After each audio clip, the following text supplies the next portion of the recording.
Good afternoon, ladies and gentlemen. I am Monica Chaudhary. On behalf of USI, extends a very warm welcome to all of you for today's panel discussion on science, technology, and innovation in China. The detailed program for today is displayed on the screen. To set the context for the discussion, I now request Brigadier S.S. Sharma, retired officiating director, CS3, to deliver the opening remarks. Please, sir.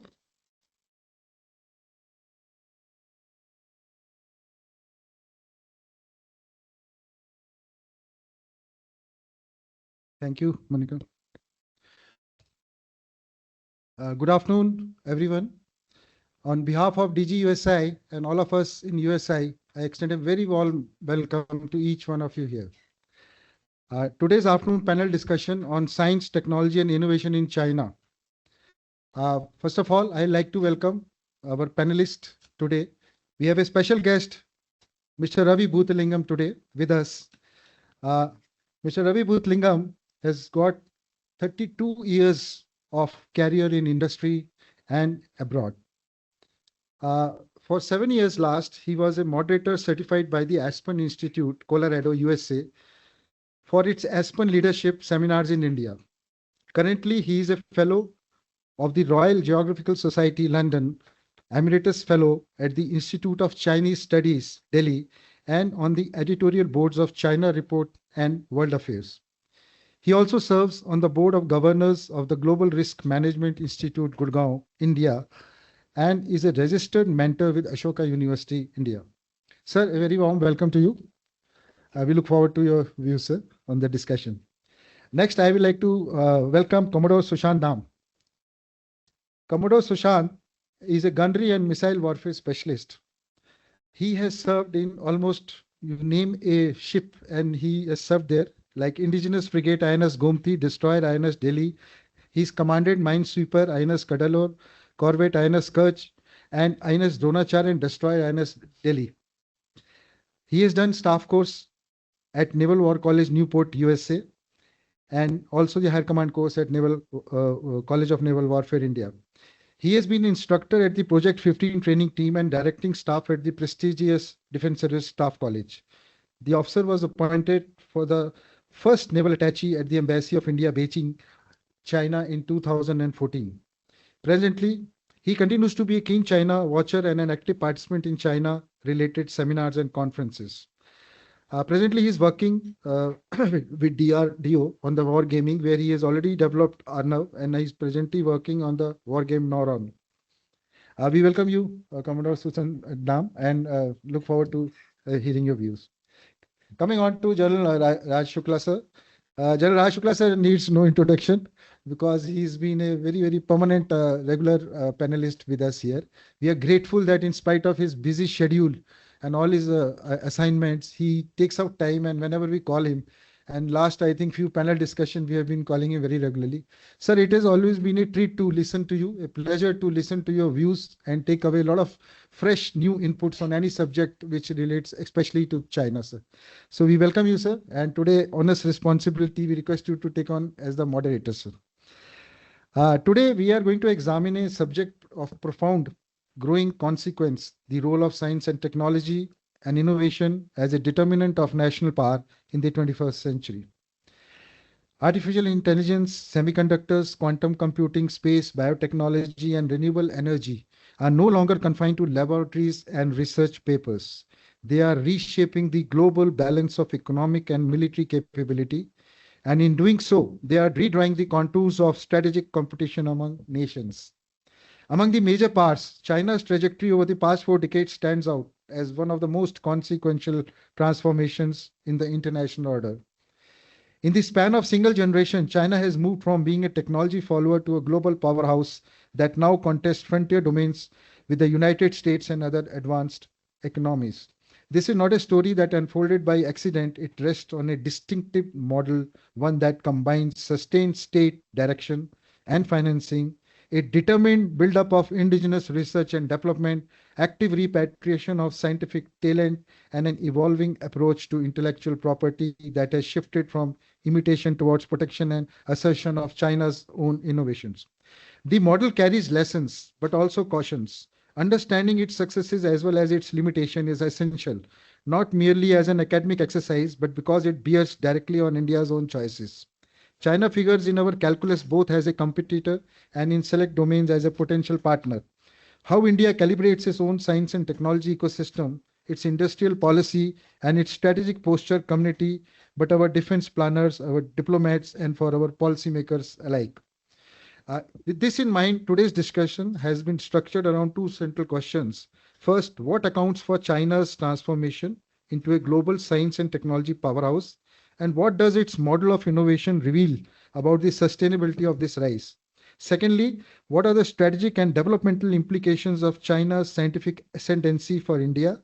And what policy options should we consider in response? I am sure with our expert panel here and with our distinguished gathering here, we will be able to get some answers and key takeaways. Without much ado, I would now like to invite our moderator, General RajShukla, to take the discussion forward. Thank you, sir. All right, so thank you very much. DG ISI, friends, ladies and gentlemen, welcome to this discussion on science, technology, and innovation in China. I think it's a hugely consequential subject as we shall proceed to understand. Before I bring in the experts, Mr. Bhoothalingam and Commodore Sushant Dham, here are a few of my thoughts to place the subject in context. The edifice, in my view, for the boom in Chinese science, technology, and innovation was laid by the redoubtable Deng Xiaoping. Consequent to the disastrous Cultural Revolution beginning 1977, he unleashed a pivotal initiative in education reforms, restoring merit-based national college entrance examinations, the famed Gaokao system.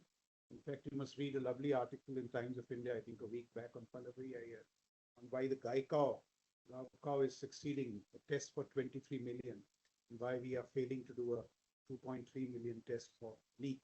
It's all about this education system.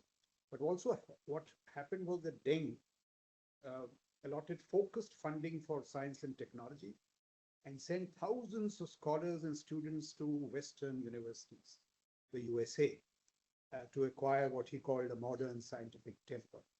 It begins then, and subsequently when the Chinese get an entry into the WTO in 2001, and the doors of the globe are open to China, a whirlwind of expanding opportunities, China makes the most of these opportunities. And what it does is that it smartly weaves science and technology into business, commerce, under the overarching and wider frame of national security and statecraft. So it's just not science and technology, it's this whole business about national security, statecraft, which is a uniquely Chinese thing. And that story today is far beyond SMT, science and technology. In fact, this boom in Chinese science technology explanation, in my view, is best explained by what has come to be known as the three China shocks. China shock 1.0, 2.0, and 3.0, which is unfolding, which together have fueled China's economic zoom and military gallop. I mean, that's the point to be understood. So what was the Chinese shock 1.0? The Chinese shock 1.0, as we know, is around 2001-2, after its entry into the WTO, when it starts exporting cheap stuff like clothes, toys, furniture, and then calculators. And it is so good at doing this that American local markets collapse under the weight of Chinese exports. All of it is not clean, it is a Sam Dam Dand Ved, but that's the way the Chinese do stuff. And as this builds, what happens is that when the Chinese property market busts in 2021 and investments into the property market are kind of redlined, Chinese start investing in what we call advanced manufacturing and deep technologies. And that really is the turning point in my view. So today you find EVs, autonomous vehicles, solar packs, batteries, tunnel boring machines. I mean, after Galwan, we discovered that why we needed to open up trade with China was because we didn't have boring machines to do infra along the LAC. So this is how it is, agentic AI. Look at car exports. China at one time used to import 1 million cars. Today it imports half a billion and exports 5 million. Half a million and 5 million, sorry. And what it has grabbed in markets. Imagining BYD be kicking out Volkswagen from the car market, so posing a challenge to Tesla. And why this should concern us is because everything that China does is at the cusp of civil military fusion. Any technology coming to BYD goes to the PLA, goes to the plan. I mean, that's a done thing. And the most famous free marketeer in the world, the United States, said we can't trade with you. We'll have to raise tariffs. This is, what it's done. And while the first part, China Shock 1.0, was just about cheap goods, China Shock 2.0 is transforming domestic politics, the rise of Trump, and geopolitics. I mean, see what's happening now. The European markets have been captured. Uh, Under Xi's diktat, what it did further was that Xi said any import dependency was targeted specifically. He said, why are we importing at all? So that's how they took it to the next level, especially after COVID. And so that gave them, supply chain capture, exports grew, and thereafter they focused on surgical elimination of competition of all kinds. So look at the Sino-American competition today in terms of output. Sino-American, manufacturing, advanced manufacturing, and deep technologies. China's power generation is twice that of the United States. Car production thrice, steel 13 times, cement 20 times, shipbuilding 200 times, warship production 3 times. And all of these are underlined by some kind of technology or the other. EVs, China produces 70% of the world's consumption. Batteries, 75%. World solar panels, 90%. So while manufacturing is the leading edge, science and technology is the trailing edge. And of course, now increasingly with national security, global domination and influence at the core. This is China Shock 2.0. Now see China Shock 3.0. There's no time to go into the details. There's a lovely YouTube video by a guy called Erza Clean. Do watch it. Erza Clean. China Shock 2.0, 3.0. China Shock 3.0 is focusing on software, AI, robotics, autonomy at scale. And there is an intense competition brewing between the AI unicorn headquarters of Silicon Valley and the factories of Shenzhen. And see what's happening here. Here the competition is about high-tech design, futuristic daily life, national security, and innovation. And look at the figures here. Industrial robots, 2024. China's produced 2.95 lakhs. Where is USA? 32,000. Where is Germany? 26,000. Cuba, the global leader in industrial robotics based in Germany, sold to the Chinese in 2016. I mean, they're kicking everybody out of the market. Humanoid robots, China has already captured 90% of the world market as of 2025. Look at these figures, they're astounding. Military robots, China has started fielding robotic dogs which can carry anti-tank missiles. So they've already entered combat. Drones. Ukraine this year, as we know, has ordered 8 million drones, more than the artillery they fired this last year. Russia has fired about 50,000 Shahid drones into Ukraine in 2025. USA has placed an order of 22,000 and their DPP and all is as good or as bad as ours. So the delivery is 3,000. And look at these figures of China. I mean, shocking. On command this year, they can turn out a 1 billion armed drones in an year. I mean, the scale is shocking.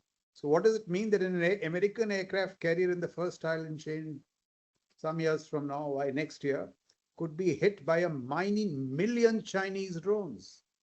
So will those aircraft carriers survive? And I'll come to one conclusion that the chairman Joint Chiefs has just made last week based on this. Or let me tell you straight away. He has said that the Americans are not in a position to fight in Taiwan because they have not been able to transit from a conventional heavy platform army into the small scale stuff. This is actually, and there's a document of the CFR which is out. And what is happening, this is not only technology, it is these churn rates now. These churn rates have a direct impact on adversary burn rates with great consequences. In Epic Fury, the swarm of Iranian drones forced the Chinese to burn through 70% of the Patriot inventory and 27% of the Thar inventory. In consequence, they say that USA has suffered the greatest generational attrition of deterrence capacities. In consequence, the US Navy, which was such a great Navy, while it has decimated the Iranian Navy, has been unable to penetrate the strait because it was not small enough, agile enough, and whatever. So it's virtually it's ineffective in the strait. And because of these burn rates, the US is unprepared for a fight in Taiwan or in any other theater. It doesn't have the air defense capacity. All 16 American bases, which now it's out, have been battered and shattered. So this is the consequence of all these things, and we have to take great note. And the underlying playbook is also to be understood. All these startups in China, I mean, the way they create them is there will be 100 startups competing in drones between the mayor of Shanghai and the mayor of Beijing. That competition is cutthroat. But the 5 that survive are so good that they sweep global markets. Or that kind of competition. Of course, there is state support. And as I said, MCF. So components flow directly into military supply chains and vice versa. That is a given. And the ecosystem of incentives, certifications, and procurement methodologies is such that commercial technology firms like Unitree are forced to supply to the PLA. I mean, there's a smart way of doing it. And all this is undergirded now, or they have evolved into powerful chokeholds. Just look at these 2-3 things, and I'll just finish, just 2 minutes more. China makes 90 to 98% of the permanent magnets inside every drone motor and actuator. Russia would not be in the fight without Chinese supply of these materials. China has been tightening export controls on rare earths in 2025. Last year, Tesla's Optimus robot production was ground to a halt. Tesla installed magnet shipments nearly idle German production lines. And this should at least interest the military audience. More than 80,000 components across some 1,900 American weapon systems depend directly on minerals from Beijing. So all those fancy European startups, defense companies like Rheinmetall, Helsing, Stark, every drone loitering munition that they make needs a magnet from Beijing, which Beijing can withhold anytime. So it's just not a story of technology, from education reforms to technology to strategic choke points. And China is now producing 13 lakh engineers in a year. USA is producing 1/10, 1.3 lakh. In fact, there's a lovely book by Dan Wong called Breakneck. Do read it. It will tell you why China is an engineering story. And therefore, it is beating a loyally society like United States. It's just, going on and on. And this report that I was talking about, it is authored by CFR, and it's based on some leaks from Pentagon, where the Chairman Joint Chiefs has said that the American military needs to make a transition from those old exquisite platforms to precise mass, which is basically a technology revolution or a technology evolution, and they need 3 years to do it, which means for 3 years they cannot fight in Taiwan. So these are the consequences of technology. So in my view, the Chinese science and technology juggernaut is quite unstoppable unless we do something very spectacular. And it is just not, as I said, a story of technology, but broader statecraft. So with that as a background, I now yield the floor to Mr. Bhoothalingam. Thank you. Good afternoon, ladies and gentlemen.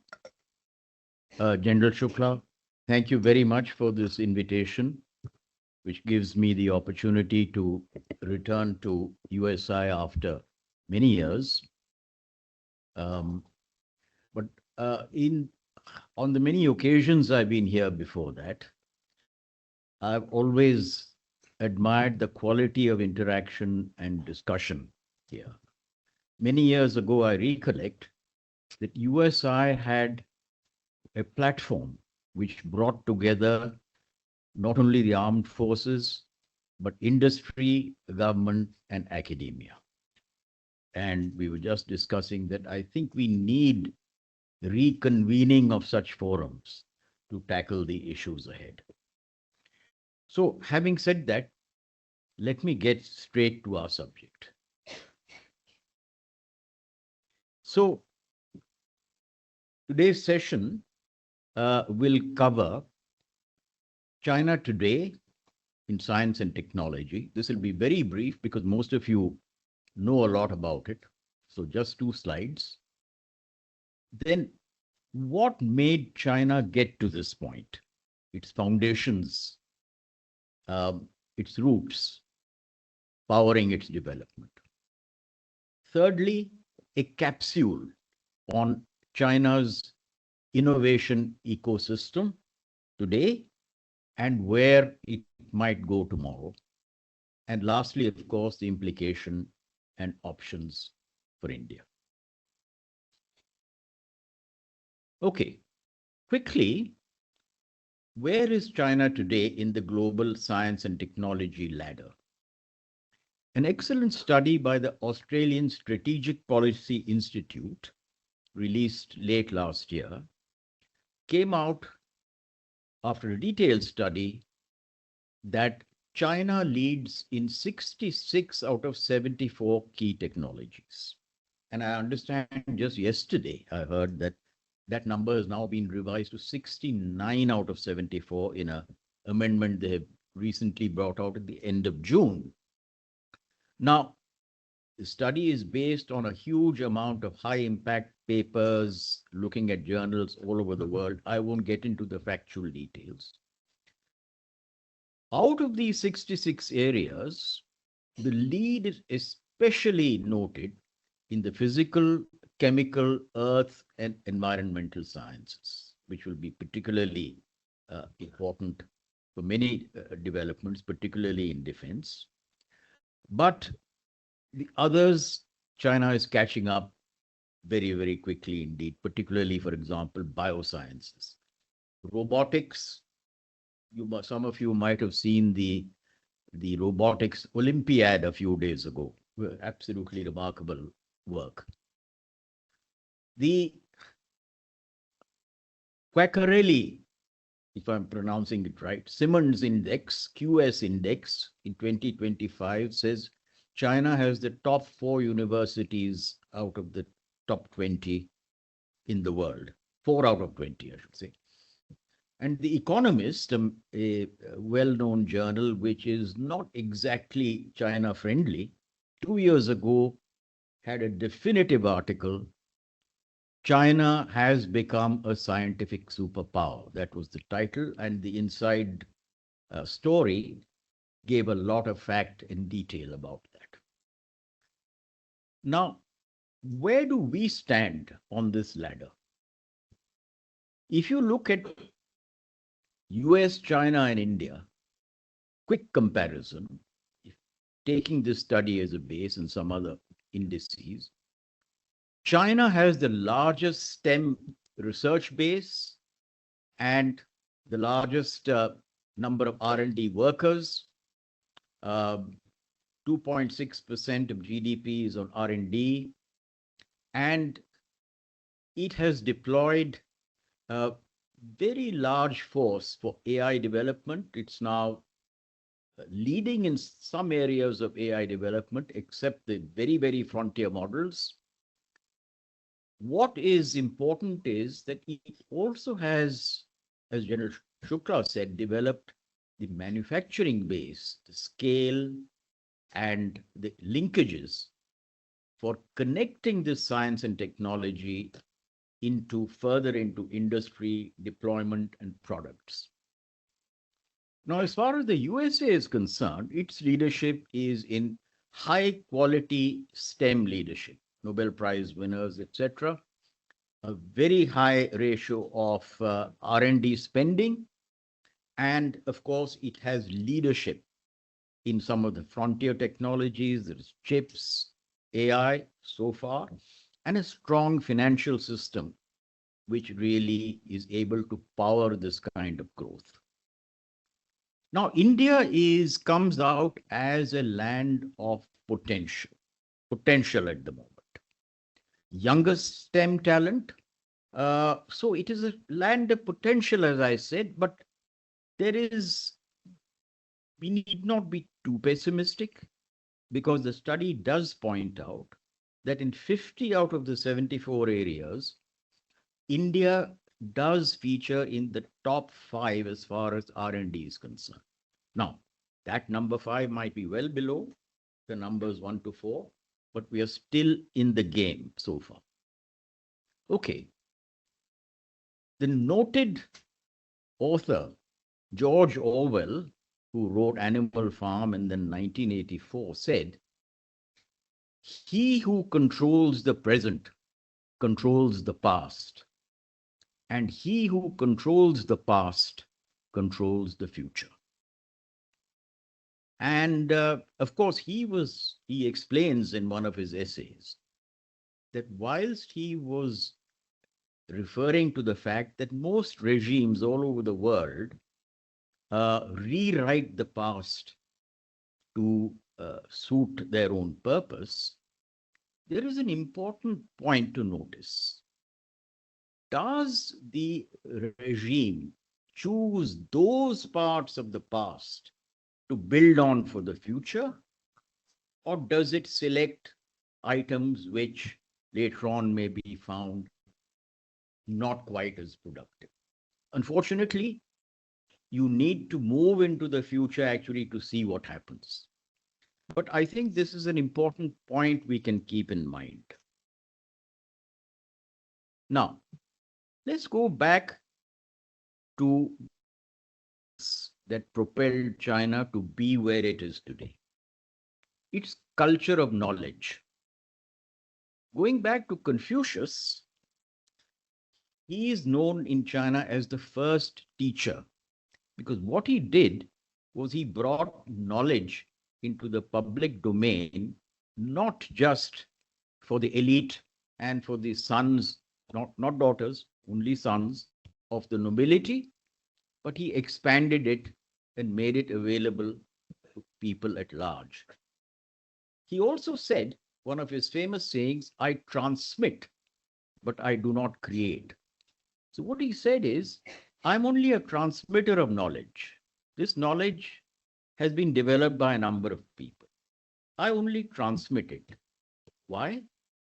Because in his view, knowledge is a public good. He didn't use these words, using modern words. Knowledge is a public good. Knowledge, in today's jargon, is what would be called open source.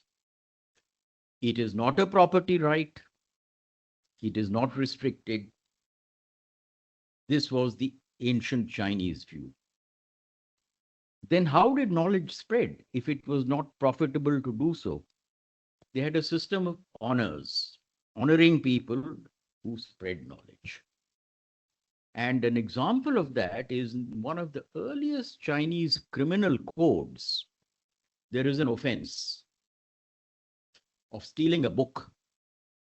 And it says to steal a book is an elegant offense, which meant there's technically an offense, but the punishment is nothing more than a reprimand because you stole that book in order to learn, not to enrich yourself.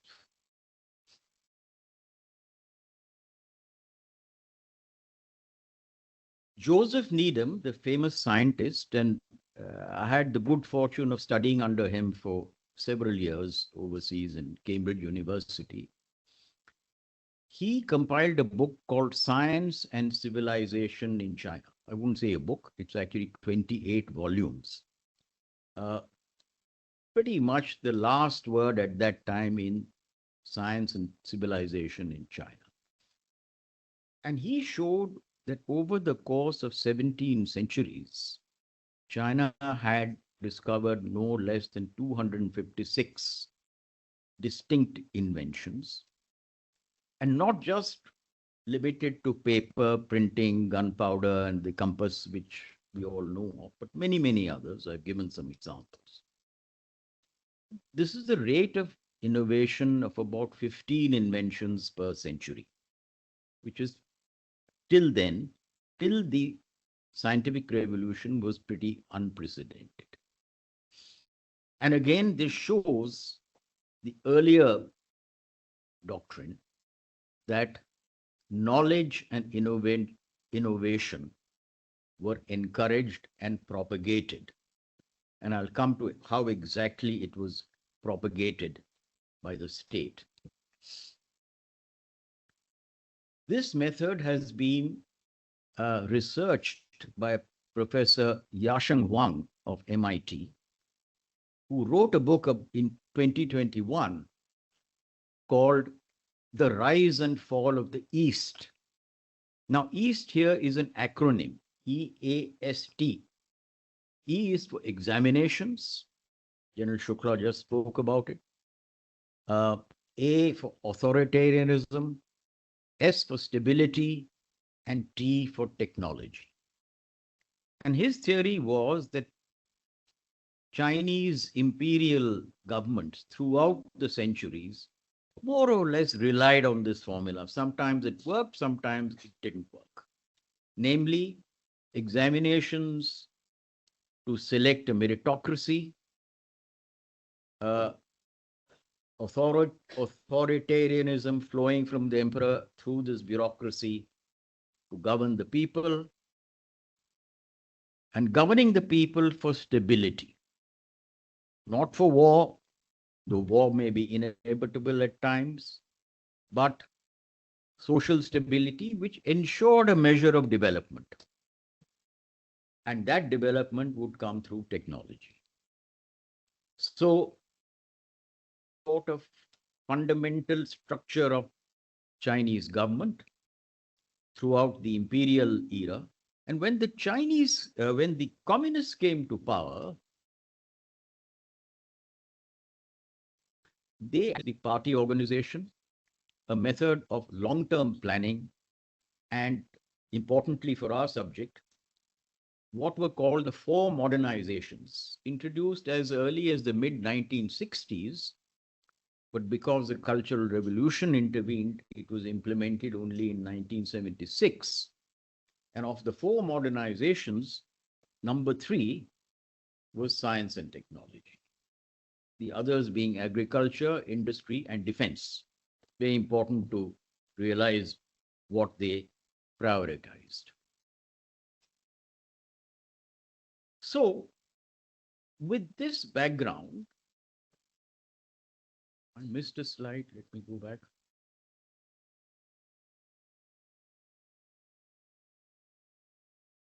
Yeah. So, China's innovation system, therefore, rests on 5 pillars. One is the governance system, just spoke of the party, long-term planning with decentralized execution, which enabled speed and dexterity, but at a cost. And that cost was a lot of waste of resources. That's an important point of the Chinese system, which they have really not been able to tackle too well. The second is the building of institutions, educational institutions, research. We spoke of the universities of world class, of an industrial backbone, a backbone in AI, manufacturing, and the entire downstream linkages of manufacturing, applied research, and product development. Then came a large number of policies going upstream and downstream, linking science, talent, R&D, finance, industry, energy development, manufacturing. And here the Soviet era planning grid, which they used earlier, connecting from start to finish, the grid came in very useful. An important point I want to emphasize here is the role of subsidies. It is commonly believed that the Chinese success owes a lot to subsidies. This is both true and false. It is, if you look at Chinese subsidies, they were 2.6% of the gross value added to GNP. USA is 1.8, and not that far different. So subsidies are, and I am sure will be used by everybody in differing extent. But the Chinese focus that 2.6 on key and critical areas. That's what they did. Whereas the US, 1.8%, not that far behind, the subsidies are largely to politically important constituencies. The farmers who grow soya bean, corn, uh, pork products, etc., who are big vote banks. So there's a difference, not in the scale, but in the application. Culture is an aspect which is not very much talked of when we look at science and technology in China, but it's very important. I already spoke about the attitudes to knowledge, but the focus and the discipline in executing the transformation from pure science right the way up to manufacturing and product, and the civic values that the people imbibed during the process, which I've described earlier, multiplies this particular effect. The institutions, etc., would not have had this impact if the people had not developed these values. The test of the pudding is in the eating. So the final one, outreach, shows us that today there is a lot of interest and curiosity in the global south as to how China has got here, what were their methods, and will that be any use to us for our development? This is what is being asked in all those countries. And it's an important question which we also need to ask. So, if I move on from here, what is likely to be the future of this innovation system? Now, I'm certainly not an astrologer or a soothsayer. So this is a sort of best guess estimate. I'm sure you'll have your views. But my own feeling is that the technology-led growth trajectory, which they are on, will continue. However, there are a lot of overhangs and legacy problems that China has. One is its large debt, 300% of GDP, though the foreign share of that debt is very small. And that's a big difference between looking at Chinese debt and looking at, say, debt of other countries, including the USA. But still, the debt overhang, the aging population, the pressures on employment, despite the declining number of youth, will continue to grow. And my guess is growth will drop sharply. I've given an estimate between 3 and 4. It may even be 2.5, 3, 4. And I'm looking at a period of the next 5 years. I think beyond that is very difficult to forecast. Growing trade frictions between China, the US, Europe, and developing countries, take, for example, Indonesia, I think will make China not stop its trajectory, but think a little differently about investments overseas and how it should promote technology transfer on a selective basis. This opens up, in my view, some important opportunities for India. If this is the likely future, I believe there are things here India must seize. And what are those? Now, I start with the goal. Everything must have a goal. I start with the goal that India's two primary objectives are autonomy and prosperity. Autonomy, because we don't want to get pushed around by anybody. And of course, prosperity for our people is an important goal right from when we became independent. We do not want to have one without the other. Autonomy without prosperity would mean that we would be a bigger version of North Korea, which has a nuclear bomb, but not all that great a standard of living. And prosperity without autonomy would mean that we become a larger version of a small European country which can be pushed around by those who look after its defense. So my recommendation here is that India should deal with China on a 5-point matrix.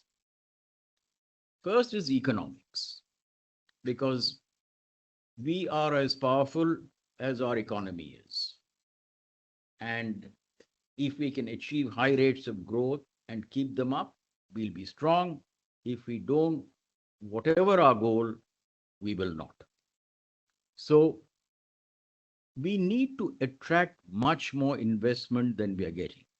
Our investment rate today has fallen from 33% of GDP to 30. We need somewhere between 38 to 40 if we are going to have a growth rate of 8% plus. I think it's been calculated by the chairman of the Planning Commission that 9.25 is what we need to reach our goal at 2047. Others say 8.5. Anyway, it's in that range. We need much more investment into our economy. And where is that going to come from? So can some of that at least come from China? So this is something we need to look at. Ditto on know-how, technology and know-how. Because whatever we get should also be cost effective. And China certainly is, if nothing else, cost effective. Second is employment. Everyone's talking about it. Don't need to say much. We have to create manufacturing scale and skill. Exports, unless India gets into the global value chains, and let's remember, the fastest growing area on the planet is Southeast Asia and East Asia. So unless India taps into those segments, our exports cannot grow too much, and exports are vital for our overall goal achievement. Technology upgrading essential. First absorb and then lead. And in all this, we should have a sophisticated risk management system. And what my suggestion is, we should have a joint industry government initiative to determine risk in each area, not an official sitting in a government office who will determine the risk. That is not the option. So there you'll are have to wind up. Yes, the last two slides. 3 baskets, one of cooperation, one of competition and learning, and the third, what you might call marching on our own. The green are the areas of cooperation, which I feel are low risk and mutual benefit, where India-China cooperation in investment technology will help both as well as the rest of the world. The second area in purple are areas of learning, potential existing and potential competition. where we need to develop, but hopefully we will develop enough to compete and compete effectively. That is electronics, electricals, heavy engineering, the rest of the, I won't read out the rest of the list. And in black at the very end are the critical areas, defense, critical minerals, frontier tech, etc., where, of course, we have to march entirely on our own. And embracing all these areas are standard security protocols with specified exclusions so that everybody, including industry, is very clear on the go and no-go areas. A suggestion for USI is create a new type of quadrilateral, an internal quadrilateral on China, which embraces government, academia, defense, and business. Get it set up under your auspices for a whole of society approach. And finally, to close with a quote of Confucius, he said, "Those who learn but do not think are lost, but those who think yet do not learn are in danger." Thank you very much, ladies and gentlemen. Thank you, sir. Thank you for those insights and the roadmap. Sushant, in the room?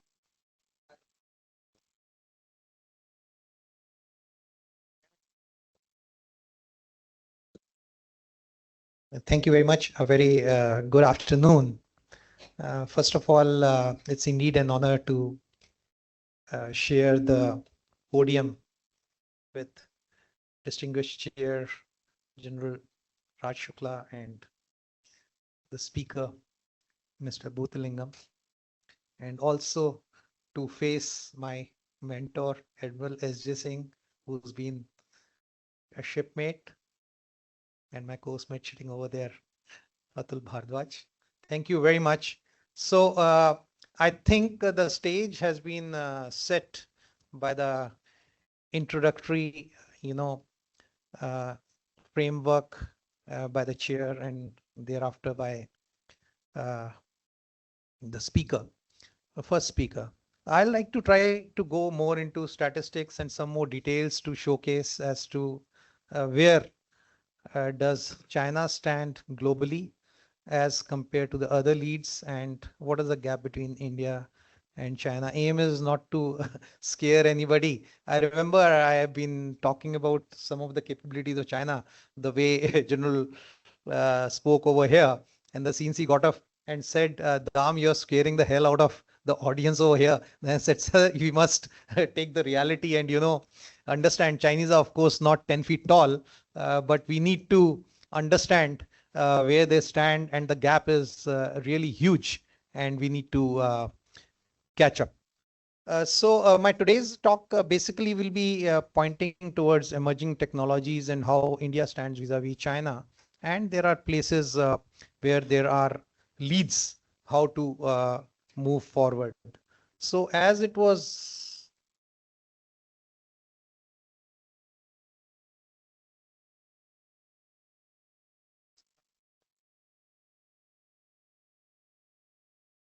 it's closer, I was told.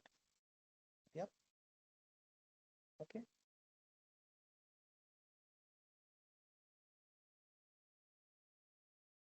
Okay.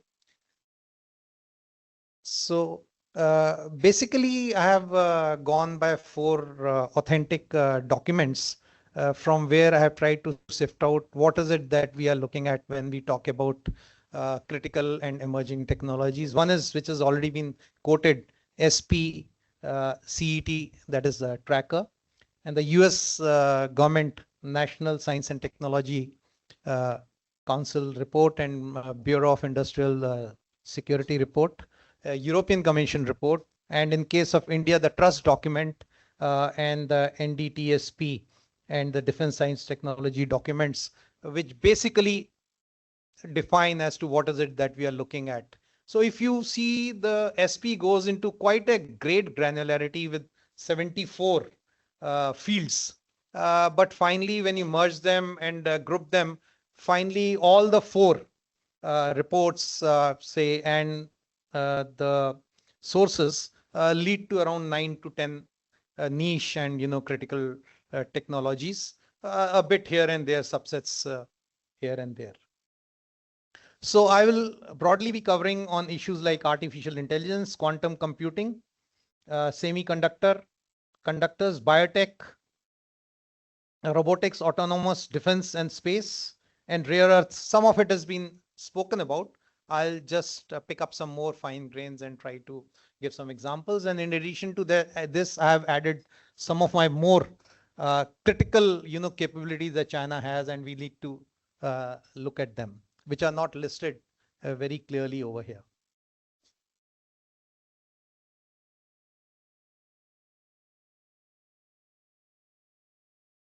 Okay, so there are various, cross-cutting findings when we go into these technologies as to how the Chinese have been able to, come to a place or a platform where they are today. Some of it was already mentioned, starting in, 1978. And then they came up with their 863 program in 1986. Fall of the Iron Curtain, again a shock for them, and decided it's time. And that was about the time the first Iraq conflict also, took place. 1993, they came up with a second version, program 973 for the science and technology and research and development. And then came another incident which General just mentioned, the Taiwan Strait incident, which was again a wake-up call for the Chinese in 1996. And WTO put the, basic framework for Chinese to grow economically and make money and translate all those things which that was there on a wish list. And after all, you need money for that. And 2000 crisis, that's about the time when Hu Jintao put in about 4 trillion into the Chinese economy. A lot of stuff happened, a lot of things happened, which most of it they had completed by around 2012 and 13. And say, where does that overcapacity go? Then came Xi Jinping and the Belt and Road Initiative started, and the Chinese started going global, and there was no stopping. So that's how the trajectory followed. And 2018 restrictions again opened up the Chinese eyes, and they went in fact, 2017, they had already started the 2025 Make it China program. That's how the trajectory of the Chinese, growth. And so somebody has to say it has just happened in the last 4 or 5 years. They have been playing a long game. I think that's what needed to be understood. It's not that a knee-jerk reaction to some sanctions which happened just a couple of years back, or 5 or 10 years back. There's been a very genuine and uneven capability. While some of the capabilities they are way ahead, but there are certain capabilities where they are lacking behind. If you see batteries, hypersonics, and rare earths, they are way ahead. But at the same time, when we talk of lithography machines for the semiconductors, you see reusable spacecraft launch, cryptography in quantum. So there are lacking behind.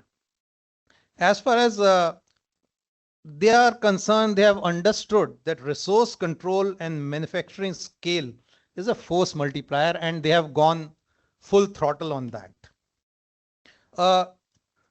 Differential global partnership portfolios are followed with different countries. While we can say the Russian is an absolute alliance, some of the countries, they are not very free to exchange their technology know-how. Say, for example, Pakistan, they will do and go up to a certain extent, but some strategic and niche technologies they will tend to, hold back. With Global South, it's more of an infrastructure dependency. And with West, they are a little skeptical now. They don't open all their cards with the West.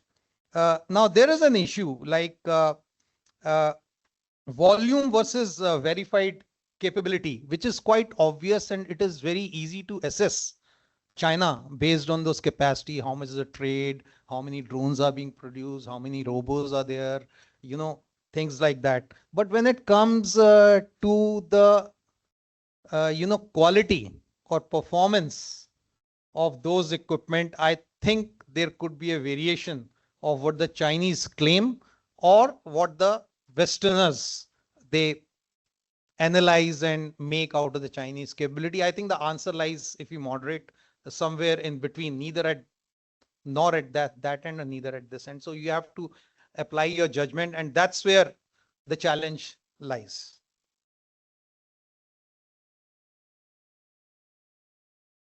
Uh,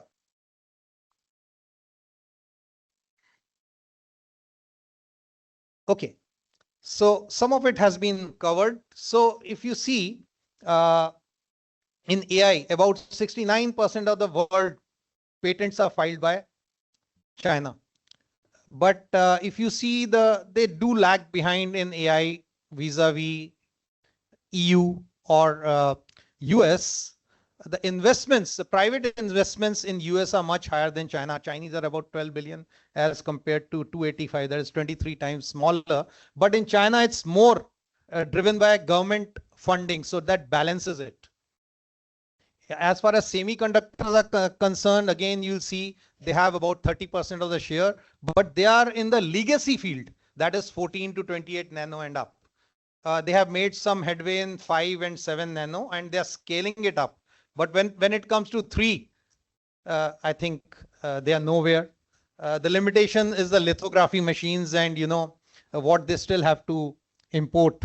And there are restrictions, and they take it from, I think, mostly Netherlands. In quantum, 12,000 kilometer. This is, I think, something which needs to be in quantum. They have got about 12,000 kilometers of QKD network. Batteries, one company alone, CATL, has about 39% of global share, and overall, as General Shukla had brought out, the 4 companies together make 69% of global share of batteries. Then we come to the critical minerals. 90 to 93% of the critical rare earth minerals in China, and about 80% processing capability. Robotics, 54% of global industrial robots, and humanoids, 90% from China. Space, orbital launches around 90. I think about, if I have to talk of military and satellites that we need to take cognizance of, about 250 satellites in space.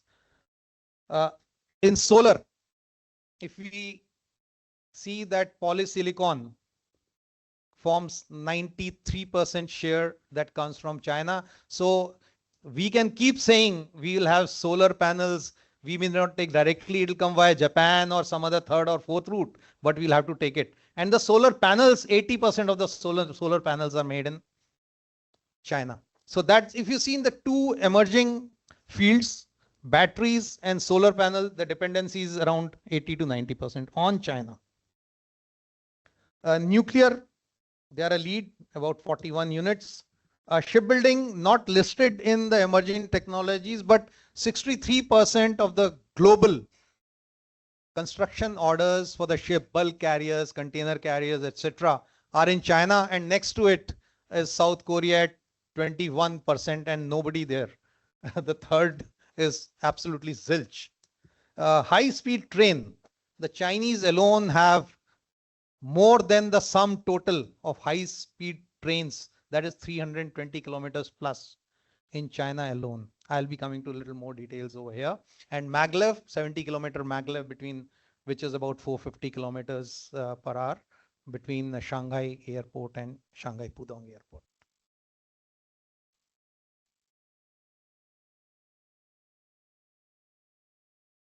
Okay, one of the key,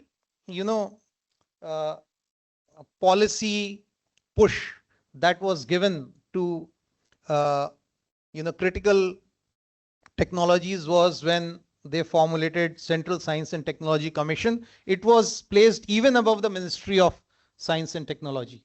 So that is the kind of push that has been given, and they are on a leapfrogging movement thereafter. Other initiatives, like we also have got national AI industry, we have put in 88.2 billion. R&D, we have spoken about. 2.7% of GDP. Dual carbon goals, 2030 they'll peak and 2060 they aim to be carbon neutral. If you see semiconductor, again, they have given a big fund push with 47 billion investment. STEM, sir had spoken about STEM and the Chinese, talent. In addition to that, they had 1,000 talent program. Agnihotri sir will be able to say a bit more about it, how they've been getting the talent back into China. And then is Made in China. I spoke about it. It was after that, basically 2017 and 18 push when sanctions were tightened against the Chinese. Now, if you see India versus China, a comparison of what we have seen till now, if you see value share, China is dominant in EV and telecom and rare earths. India is basically on the medical vaccines and generic medicines. Volume share, China almost leads in every cluster. It was brought out by the previous speaker. About 69 out of 74 critical technologies, Chinese are number one. And rest 5 are Americans. And India is in top 5 in about 45 to 50. In R&D, if you see, they spend about 2.7% of GDP, and we are at 0.84. Now you're 2.68 out of a 19.5 or 20 trillion economy, and 0.84 of a 4.15 trillion economy. You see the gap that is there, how much we are spending on R&D. As far as talent is concerned, 38% elite global AI researchers. And India also has got a fairly good talent. That's our strength. Critical minerals, we spoke about it. Patents, China files about 70,000 patents as against some 3,100 or so by India. Now, Chinese are more exposed to sanctions, whereas we have an advantage that we have kept our autonomy and we are able to connect. So our access to some of the Western technologies and collaboration could be much easier than the Chinese. So if you see between US and China, the AI gap is closing faster. Semiconductor, US leads, China, Taiwan number 1 with a major share about 70%, and Chinese are about 30 with legacy. The bottleneck being lithographic machines and 3 and 5 nano technology. In quantum, again, China is the leader. Biotech, APIs, China is the lead. In fact, Indian dependency on Chinese API for the pharmaceutical industry that we are leading is 73%. If the Chinese stop, our medicines will stop. And 40% of global share of APIs is with Chinese. Robotics and autonomous, decisive lead. Batteries, decisive lead. Space tech, growing fast. Reusable is a kind of a shortfall for the Chinese, unlike the SpaceX. Advanced critical material, decisive edge. And telecom and 5G and fiber optics. Now, Chinese fiber optic is right up to the last PLA post in Tibet, and they have got 75 million kilometers of fiber optic line, and we have got 5. Similarly, the 5G base station, 5 million 5G base station, and we got 5 lakh. So the gap is huge. 6G, both of are working. They have taken off, though in lab, we are also putting some emphasis on 6G.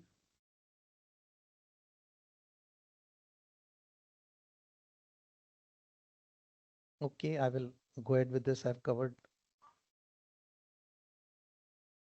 Okay, this is something interesting what I was talking about. As far as dredging, nobody, talks about it.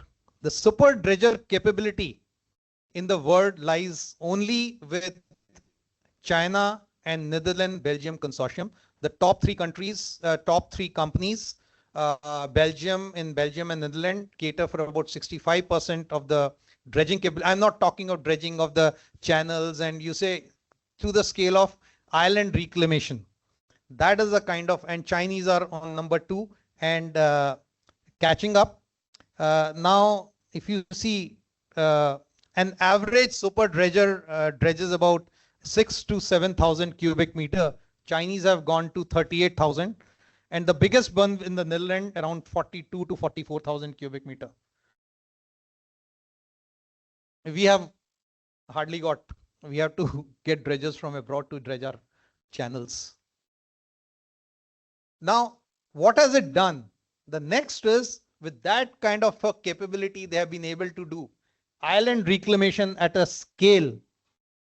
You know, this is a strategic asset. None of the Chinese dredgers can be deployed abroad without the permission of the center. Now here, Spatley alone has got 3,200 acres of reclamation.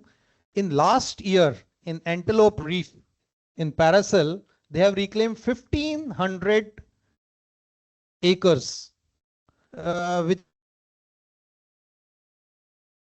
is the capital of Maldives, that is Malé. Malé is some 1,200 acres. Now you tell me, with the global warming, if these islands are sinking, that is where the challenge lies, as to where will they rush to save them and reclaim their land.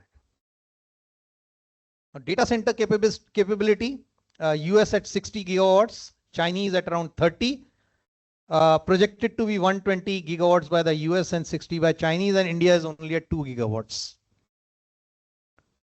Solar and wind, Chinese have added 430 gigawatts of wind and solar capacity, that is in renewables, in the last 1 year, and the sum total Indian is 230.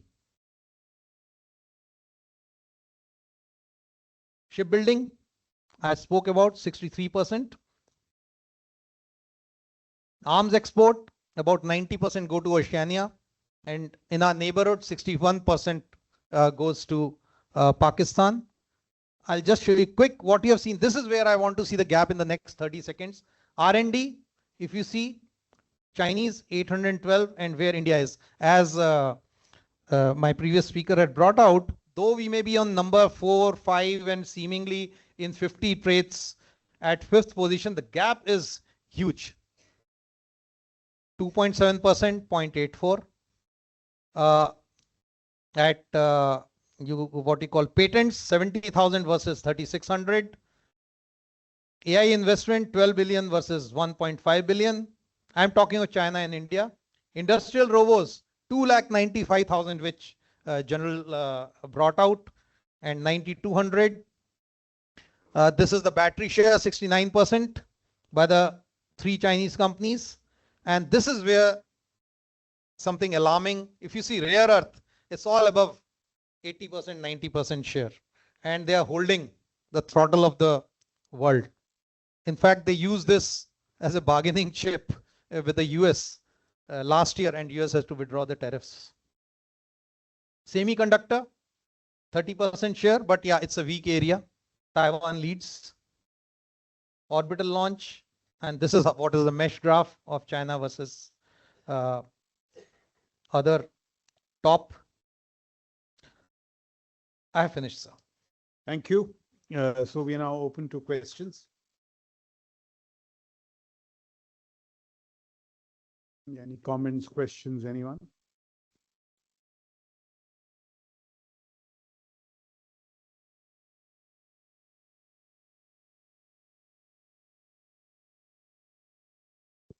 Good afternoon, sir. I am Mahua Chakravarti. My question is, what are the strategic and ethical risks associated with China's integration of AI into military command, surveillance, and autonomous weapons system? And how can India balance rapid AI adoption in defense with the need for human oversight and escalation control? Thank you, sir. I think, may I, sir? Yeah. The question you are asking is a very hotly discussed question, and people are still trying to find their way as to how to ethically, or what are the various frameworks under which we need to control AI. So there is a balanced view. Like some people do think that yes, we must go ahead and pit. It is a must. We must. But at the same time, the money and the push, and these companies, they want to expand, and it's very difficult to. It is only a matter of time. I think things will fall in place, but it is something which is still a work in progress. And to say restrict AI, or should we manage? I think we need to manage. It's like, computers, mobile, things are growing. We need to learn how to manage and live with it, and accordingly work out the framework, rather than trying to restrict the scope. Maybe if some of my other speakers would like to add.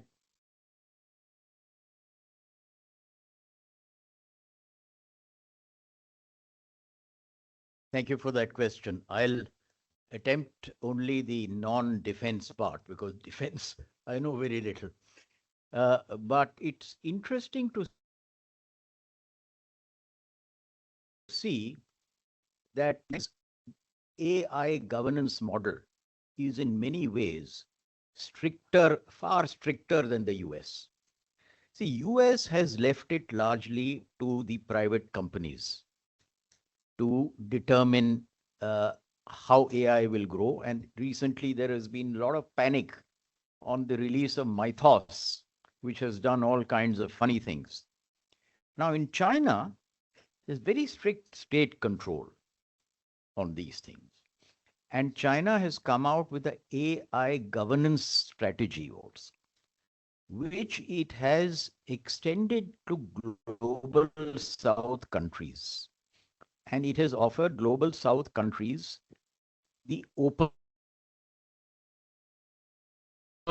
source license, which, as I said in my presentation, that's one of the things that they are looking at. Now, China may or may not deliver everything that it promises, because as technology grows, some of its open source applications may be so good, it may not want to release them on open source. So we'll see how that goes. But all I want to say is that a state controlled system has the advantage of laying down a governance structure much more tightly than a free market structure like the US. So it's a point for us to watch. I just want to say something on this whole business of ethics, safety, and all. See, the point is this. I believe when Xi was in, or when Trump was in Beijing recently, what a large discussion was that the only space that we will keep outside AI is the nuclear domain, because there things are far too dangerous. Everywhere else, you can't stop it. There is no ethics debate. Today in Ukraine, AI, algorithmic warfare, and drones have been deployed. Now, if he's using AI and I'm not using AI, he has a great advantage in the OODA cycle, in the decision making. So, if he has that great advantage and I'm competing in war, I mean, ethics is out of the window. There is no human in the loop, not on the loop, he's out of the loop. That's a fact of life. Okay. While the Americans are doing all this, who's the gentleman who is leading the AI, the American transformation in AI? Eric Schmidt, the boss of Google, the top mind. So what do you think he'll be doing? What is Mythos? It's a cyber nuke, unstoppable. So while these debates about ethics and safety are all very good, we have to see what is there in the world of utopia and the world of reality. So tomorrow, if the Chinese and if the Americans have Mythos, do you think Chinese will not have Mythos? Please understand the Chinese. The Chinese said, peaceful rise to the world. What did they do? Internally, they said 100-year marathon. We have to beat everyone. deception is inherent in Chinese statecraft. So when we take all these debates, and your question is very legitimate from the Western perspective or a liberal perspective, it is right. But the whole question is that, can I operate with an ethical frame in the world of Dawood Ibrahim? You can't.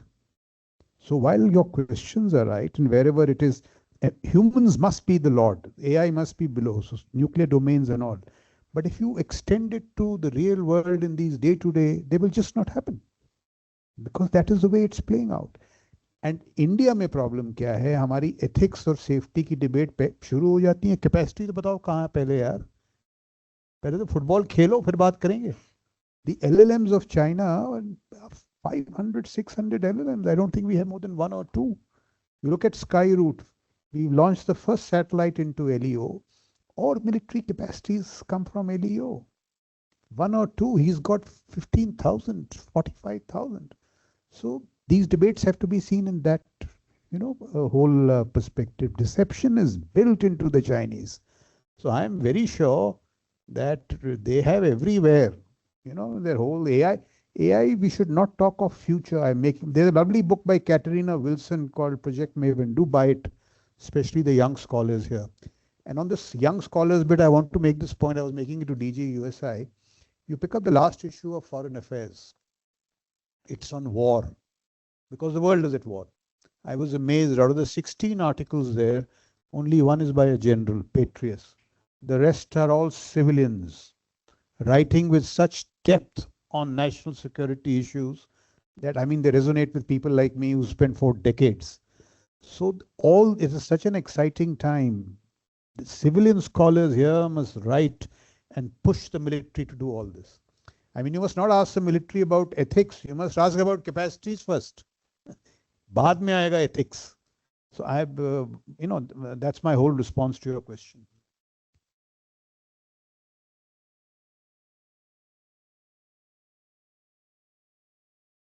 My question is to Mr. Bhoothalingam. You had said that India should engage China on 5-point matrix with regard to getting some kind of a technology and various other kind of, I would say, balancing act. So one of the points was, of course, on economics, which you said that attract investment, large investment somehow. And in that somehow, you had also given the possibility of seeking investment from China. Now, this model was tried out in 2014 or thereabouts, when companies like Vivo, Oppo, and Xiaomi, etc., came in. Specifically on Oppo model, it was they set up a plant in Noida, then they set up a bigger plant in Greater Noida, then they wanted a Oppo city, wherein they said it will be a walled kind of a thing. The model that we know, the familiar model, what has happened in Cambodia, inside will be only Chinese, UP police will be guarding the periphery outside, and exactly that's what they did because some of their guards were killed. My question is, isn't it a double-edged sword to seek investment from China? Because China, as sir said, it is inherent in their genes is deception. So while they would be willing to invest in India, the underlying emotion would always be how to get better of India. So with that with a detailed background, would you really think that it is a double-edged sword, and how we can safeguard? We try to safeguard that telecom sector by putting productivity linked scheme, PLI, etc. It has had limited success. But my basic question is China the right forum to seek investment? Very good question. Thank you. While China may be a master of deception, let us also remember that in our heritage, we have been masters of mathematics. We have been also masters of archery and accuracy. So I think we have to use our head to counter this tactic. Now, what do I mean by that? One of the problem areas that you see in us is we have not used our scale as an advantage. How did the Chinese get so much transfer of technology from the West in the years from 1980 to 2015? If you study it, they use their scale very well. They told Germany, we will order 10 times your annual capacity, not the whole of Germany, some of the factories. We will order 10 times your annual capacity of locomotives. Here's the deal. If your annual capacity is 1,000, we'll order 10,000. Take you 10 years to deliver. You will not see the sort of order from anywhere in the world. But here is our condition. You will transfer the technology over these 10 years to us. So you use the scale. Now, India should also use that scale. If Oppo says, I will put a factory, you say, I want it to be a certain scale, I want it to be a certain thing. Whether it is walled or not walled or whatever it is, we make the conditions so attractive that they have to abide by our offer. Everything in business is offer and acceptance. If the offer is good enough, the acceptance will be there. Technology. Now, China is producing a lot of technology. Its exports today are facing resistance. Germany doesn't want it. Europe doesn't want it. America has put tariffs. How long can their exports go on? And they are dependent on exports for their growth, not on their consumption. Now, technology, and that is my prediction, technology also is a product. It earns money. What is the point in spending all that money developing technology if the products you make you can't export? What will you do? You will have to export the technology. First, you start by licensing. Then you start by selectively transferring the technology. You might then sell the technology. After all, technology also has a life. They won't sell you their latest frontier model, no. But the next frontier, which is only 3-4 years away, what will they do with it? And we have the scale. Burkina Faso cannot buy. Namibia cannot buy. Who can buy all that? Who will buy all that? But So, why is our scale not winning? now here, it is because we are not like America, totally free enterprise. We are not like China, largely state controlled. We are somewhere in the middle. So let us say MG Motors goes and sets up a factory, like you said, a small factory. Somebody else goes to build your dream, BYD, and sets up another small factory. Scale नहीं बढ़ता है उसमें. If we got all these, if we talk to CII, Picky, got all these people together, if you're ordering electric motors, place an order. I want 50,000 motors. Now talk. Then scale matters for them because they won't get those orders. यहाँ factory बनाओ 50,000 motors का. Now we have to think like that. Ministries have to coordinate, states and centers to coordinate. आपस में हम झगड़ा करेंगे तो कुछ नहीं हो. Thank you for that question. Okay. Any other question? Yeah.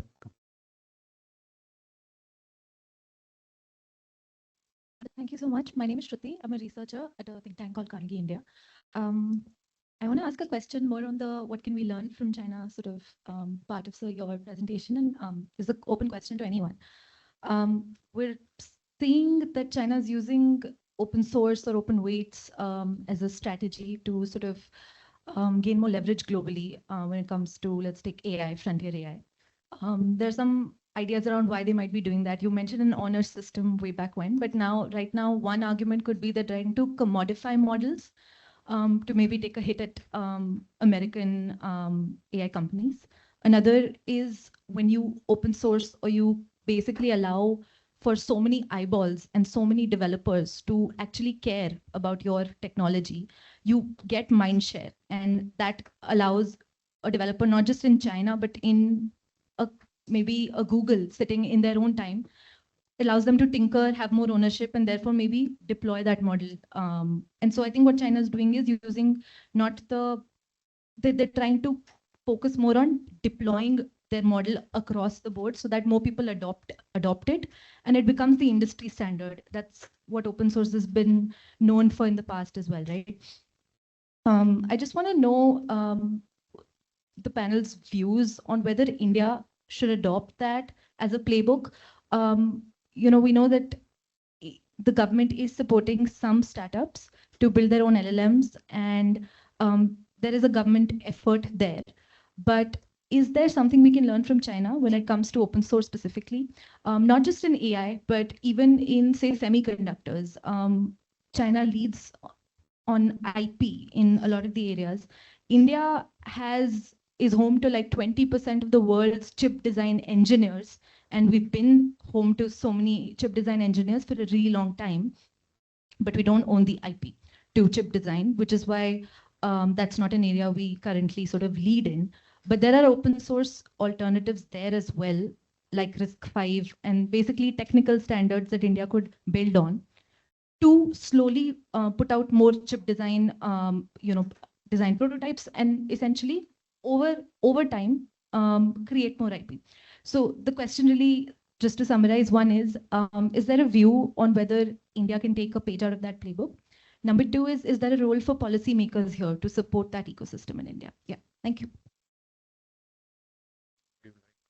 Yeah, you want to answer? Your direction? If you wish to. Okay. Thank you for that question, Shruti. Two parts to it. One is open source and the other is the chips part of it, right? Now, open source, very interestingly, you mentioned going back to knowledge is free and all that. That's a nice talking point for the Chinese because they had that history. But actually, they developed open source more for the reason you mentioned, that they get millions of minds free, working free on development of the idea. And with their developer base, they can progress it much faster. Also, the second point is they don't have it all centrally. They don't have the compute power. But if you distribute it amongst millions of people, they using their limited compute power can generate many, many solutions. So it spreads very rapidly. Third reason is that the bulk of applications are possible with open source. They don't have to be cutting edge. You need cutting edge only for high level military technology, chip design, and so on. Bulk of applications, you don't need it. So open source does the work very well. And to over the world, Silicon Valley, a lot of work is being done using Chinese open source models. Because A, you can get into the model, you can reprogram it, you can do what you like, you can debug it. Then you run it on your own hardware. You're not dependent on anybody else's hardware. So it gives you a whole lot of flexibility. And certainly in India, a lot of people are already using DeepSeek and other things. Certainly for the large scale applications where you can use open source and you debug it, it will be a rapid development. But for what I put in black in my line of things we must do alone, there I come to chips. That chip design for frontier technology where we hold the IP, that we'll have to do ourselves. Can maybe take some help, but designing it for other people means they hold the cards. We are only a high-level labor supplier there. But for chips, we will have to do it, and resources come in the way. But I think if we make a start, because remember, we are in the top 5, as it says, and we've got a lot of talent. Is possible if we concentrate, focus, use the National Anusandhan Fund, etc. We may be able to get breakthroughs in chip design. But that is something we'll have to do on our own. Thank you. Add some, may I? We'll take after this Yeah. question. So first of all, thank you for your valuable insight. So my question is in two parts, sir. The first will be how China, using its technology and innovation, what China is doing to secure its supply line, especially in terms of energy. Secondly, how they are going to tackle with the US dollar dominance. And the second part of the question is based on, as sir said, US deterrence capability is depleted as per the today's scenario. Then what's stopping China to capture Taiwan? Thank you, sir.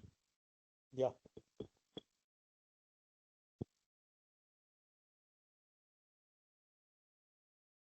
Just the first part. There has been a lot of effort on sovereign AI to look at some, so there we are watertight with outside influence. I'm myself working with BharatGen. They're doing a fairly good job. So a lot of effort has been their center of excellence in various IITs.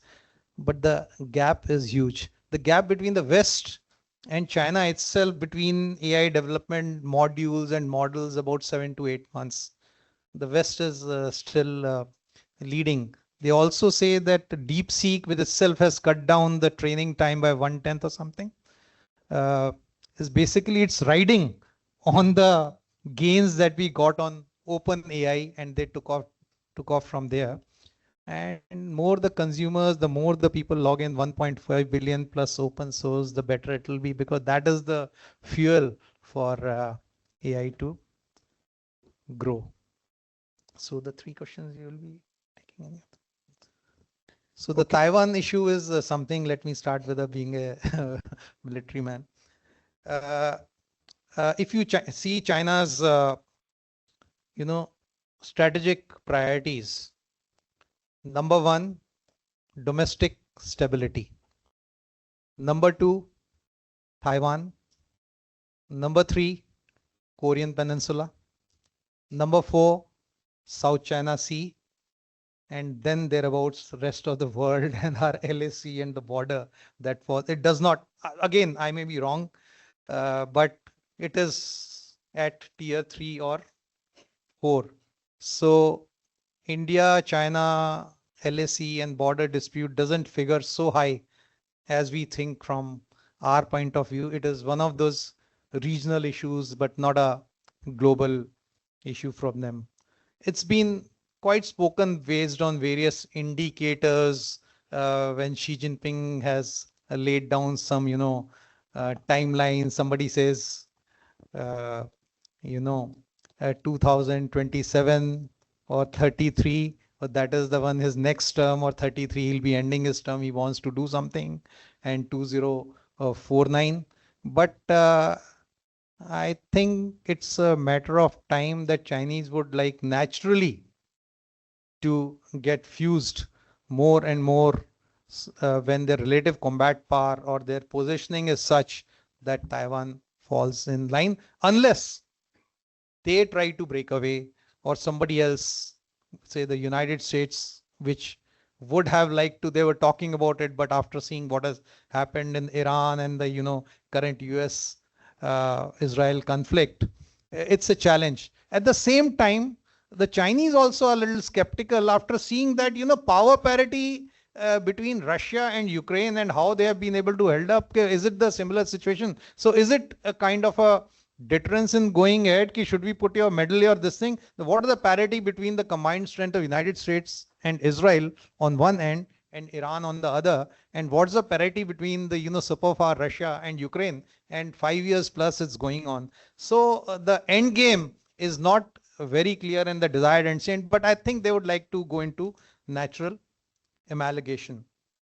Tech and innovation supply lines, China, I think Chinese, whenever they work, they ensure that there are dependencies, uh, you know, and that's what they will hold on to you. You keep getting one small dose of drug, you make you a drug addict, make you dependent, you can't wean away. You've seen in, Africa, 70% of full Belt and Road, investments go in Africa.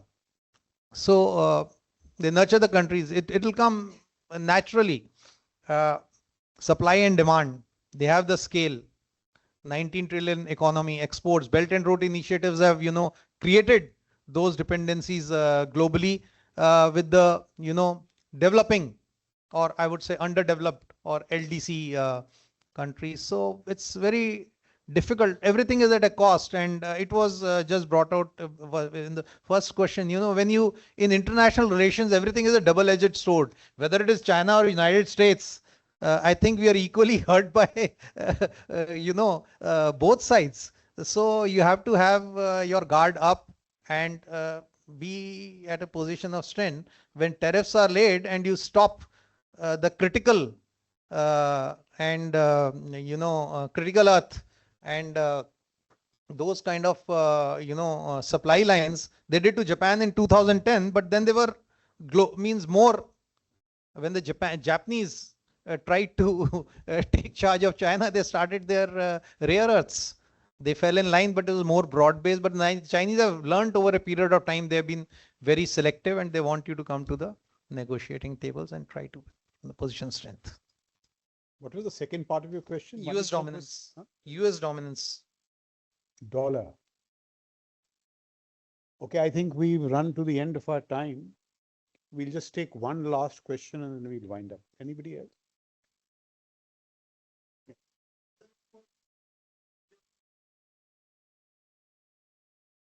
The economies of both China and US are so intertwined.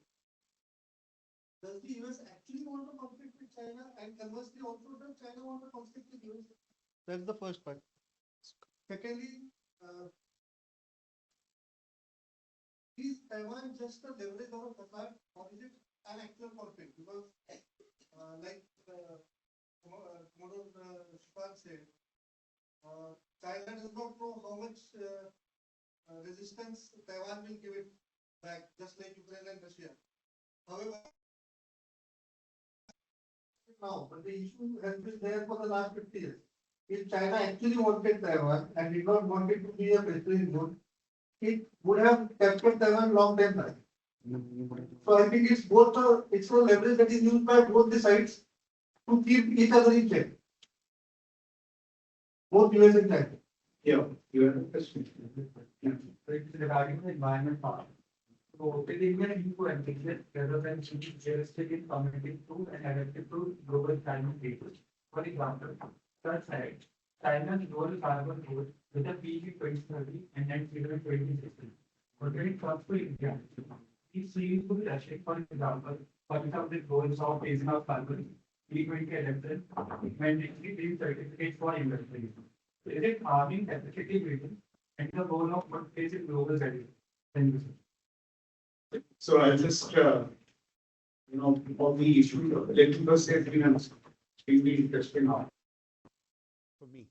So I'll just say a few things on a whole lot of issues that were raised, and then we can ask the two discussants to say whatever they have to, and we'll wind up. So let me just start with the area that I'm weakest at, climate change, and that's really not my area. But even in that damn area, the Beijing air is cleaner, isn't it? So the problem with China is that it's doing well in even in climate change. I'm told metaphorically, Z many years back stepped out into Beijing and the air was not right and he took some measures and Beijing air is clear. I mean, that's a fact. But see, there are larger issues which I just want to discuss. Uh, see, the problem with China, or the first step with China, is it that question, is it 10 feet tall? No, biologically they are 5 feet tall. That's a fact. At least along the LAC, when I see them, they are 5 feet tall. By what he does, he becomes 8 feet tall.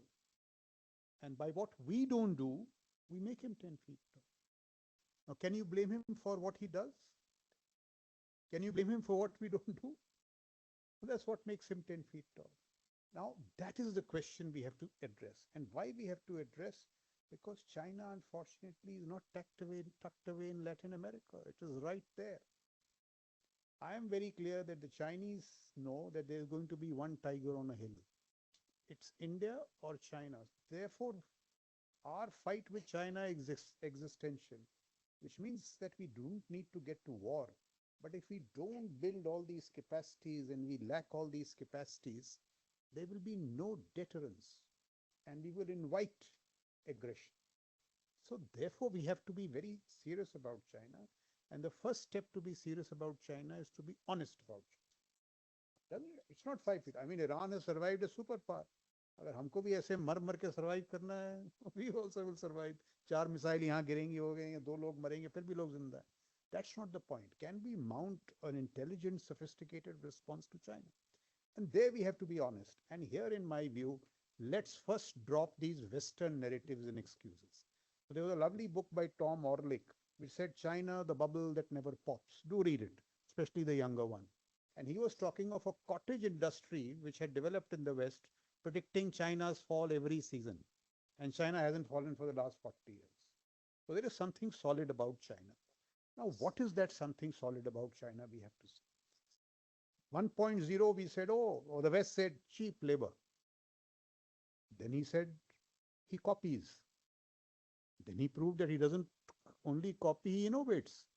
And today, China is the most innovative nation in the world. Now, why is it that's happening in their system? That is what we have to see. Can I just ask very politely, how many science graduates, BTechs, BScs in this audience? Just please raise your hands. I just want to know, many of us. The issue I'm trying to say is, look what we have done. We were the lead in terms of IT. We were told IT is the best, Bangalore, Shangalore, ye wo. Why is it not converted into a natural lead in AI? NDA, I'm from NDA. 79 when I joined, by the way, I'm a BA. But I was told, take BSc, क्योंकि CGPA बढ़ता है. Look at how we look at science. The SJ is here, Navy said, BTech. We have 25 IITs. And yet, China is leading in science. Because we have promoted mediocrity in science. Or we have not channelized science where science should be. Why is it that despite producing so many BTechs, 80% of them are in civil services and pushing files? That's not what they were supposed to do. Because we have not made R&D attractive. At this point, let me tell you, there was a guy called Omar Yagi, an American Muslim Nobel laureate. And 2 weeks back, who hires him? Tsinghua University. Why? AI department to push research into advanced materials. Whom will it benefit? Everybody, including the PLA. If I say, pick up some Indian, I mean, hypothetically, I don't know which Indian, from the USA and get him at a salary of 6 lakhs, will our IFA ever clear it? Now we may laugh it off, but this is a big issue. Unke paas IFA nahi hai kya? But these are absolutely material issues here. Around the same time that Omar Yagi was picked up by Tsinghua University, 5 Indians swept the physics Olympiad.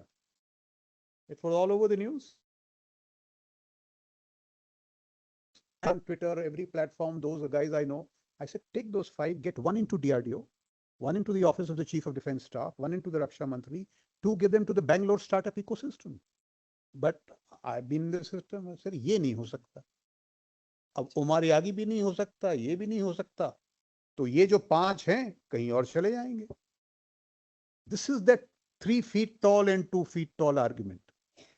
कि वो जो करता है हमको उससे शिकायत है और जो हम नहीं करते. It is not a problem of science. It is a problem of this whole piece coming together. And this is what I say when I go to that foreign affairs article. Please question these issues. The more younger generation questions, guys like me will have to answer. You let us get away with all this. Why can't these norms not be there? अगर सब कर सकते हैं और जब तक ये नहीं होगा, science होगी. And ask the harder questions. 25 IITs, 75 years, not one Nobel laureate. Nobel laureates बाकी 192 countries से आएंगे. These are the questions. I'm in the UPSC. I'm astounded. IIT Bombay, IIT Kanpur graduates come for interviews of sub-inspector. If this is your bar, who will push the deep technologies? Now tell me, what is the issue? These are the issues all come together. I was seeing Prime Minister's scholarship on some, I'm forgetting, engineering something. What are you offering? 80,000. Are you joking? But again, IFA बोलेगा sir 80,000 से ज़्यादा नहीं हो सकता. तो नहीं होगा तो यही होगा. These are the actual problems. I mean, you have to respect all this. So these are the issues we stop the excuses which the people from outside have made. And if you do that, let me address 2 to 3 more issues. We spoke of Xiaomi. Look what Xiaomi has done. Xiaomi started off as a mobile company. Then it made cars and beat its competitors in cars. Today, Xiaomi has been undertaken by the PLA as dark factories to leverage robotics to produce ammunition, fusion, digitization. Now, this is the competitor you are against. The young lady here raised this issue of open and close. I'm saying that's not the point. The Americans chose closed, fine. They chose open. Look at the outcomes. From the time the Americans put the CHIPS Act and you made your own choices, DeepSeek. But what is it? I don't know, 1/10 of the cost, far less GPUs. And who partnered DeepSeek? Jack Ma. Jack Ma, when he was out in the cold, and that also you see their intervention. Xi said, enough of wealth. Now the time has come to convert this wealth into power. The message was to Jack Ma and all that. Now, many of these things we cannot do in our system, but surely there are more persuasive ways to do all this. And DeepSeek collaborated with QN. DeepSeek funding Jack Ma se aayi thi. Why? Jack Ma wanted to be rehabilitated. And when DeepSeek and QN did well, they both were on that same table with Xi. Now, this is what the Chinese are doing. What about Tao's law? Nanometry, Huawei key. Where does it come from? Chinese. So they are now beating you at your own game. 4 years back, Eric Schmidt said, oh, AI, we are 6 years ahead of China. In the last month, he said we are 2 months ahead of China. These are the issues. Why can't we do these things better? And after Tao's law, you have exaflop, 2.8 exa, fastest computer. Now you have Kimi K3, 2.8 billion parameters. Where are we? Now, I understand we are doing something at all, but look at the scale. I am saying just take these excuses out and see what we will do. Look at this business of L1. Batao L1 किस constitution में लिखा है? Bhagavad Gita में लिखा है L1. It has become a problem of, and what has become L1? It's just not that cost. It is so stupid. So in Indian system, if I have to, make this mobile, every part must be L1 or some such stupid thing like that. I can't pay an innovator. I can't pay a researcher. So it is the lowest kind of denominator.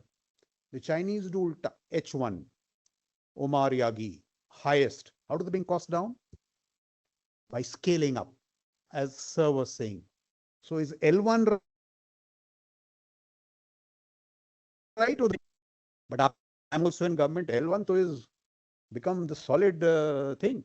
And I have read the GFR 100 times. Nowhere does it say this. It is our grand interpretation of the GFR, which has become an actual disease. Take the private sector. ROI. You ask any chap, he says, English or though. ROI. What is ROI? Quarterly profit. What should wise men focus on? R&D.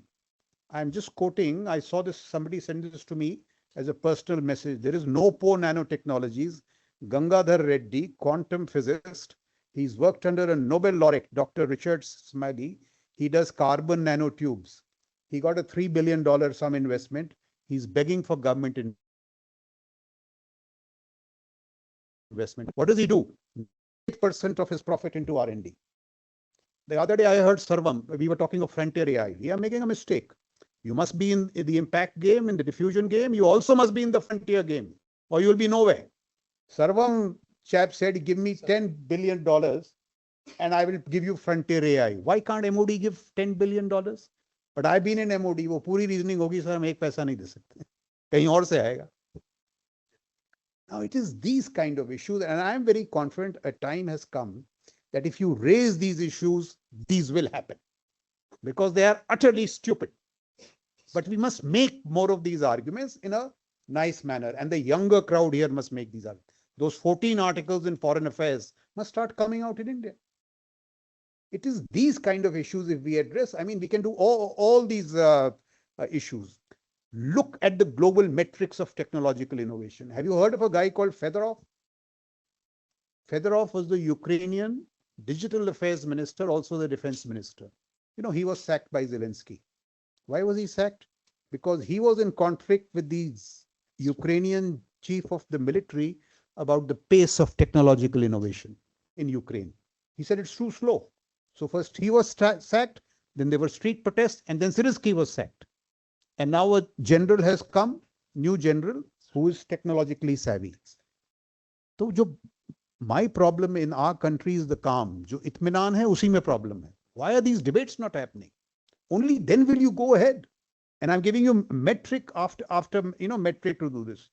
Last week, the Prime Minister said, thank God we have a space economy. What was the nonsense we were fed on? Space program. What is the problem with that? ISRO was meant to do exploration. It was never meant to do business and defense. Defense will come from the DSA ordering our startups directly, giving them direct funding. I was an army commander when the space thing came up, and I argued like hell, but these guys won't understand. Whom did we bring in to give the contracts? The arbiter in space, DRDO, who had no experience in space, and we know the track record of DRDO. If the boss of DSA had given these things to the startups, you would have 150 satellites in the LEO. So the argument that I'm making is that it is not about science. It is all these other cultural hang-ups that we have developed for all kinds of reasons which have brought us to where we are. You said, we are the 4th largest market in robots. The Galgotia kind, which No, not Galgotia. No. The thing is, in terms of numbers, the parity is quite. Robots is the next thing you must look at. I was in Beijing 6 months back. The robotics there is stunning. Fantastic. Stunning. So I'm making this point that all these issues must be raised. I have a hunch that this will happen but we must raise all these issues, honestly about all these issues. Look at the far-sightedness of the Chinese. We're talking of rare earth choke points today. 1983, Deng said, so what if the Middle East has oil? We have rare earths. From 1983, it has taken them 2016. So look at the long game. But he said it in 1980. In 1980, did anyone sense that rare earths would rule? Last time when Trump was acting funny, what sent him back? Rare earths. These choke points. So the point I'm making, it is such an important issue, the ones that we have raised today. The 3 questions that you raised, in my view, that last discussion we were there with SJ. See, today what is happening is the LAC will still hold. But if I'm sitting in Beijing, I see a very weak maritime flank. So what will you do to my supply lines? You don't have the capacity or the guts. The supply lines which go through Malacca, because they have a 500 ship navy. Look at the military component of the power differential is $450 billion. And the problem today is a squeeze from the LAC and the seas. 10 years hence, that's going to happen. Moment they break out of the first island chain.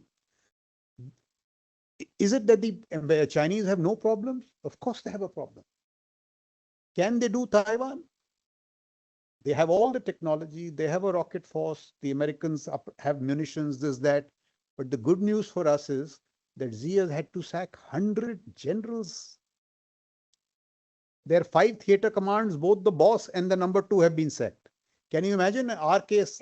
Army commander, Western Command, Southern Command, all sacked. What poise are you in?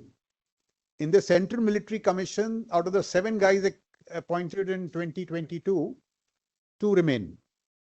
And so on and so on and so forth. And what is the problem with Xi? It is not about corruption. Xi has, the PLA has been nursed by Xi personally.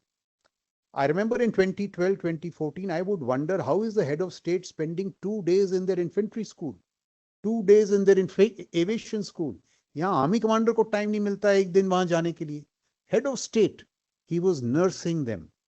All these guys whom he has sacked, 90 of them are his mentors. He's disappointed with their corruption and more than that, their lack of readiness for the Taiwan contingency, their inability to absorb technology. And it is such a project with him that he's saying all you guys will be sacked, but this PLA will get transformed.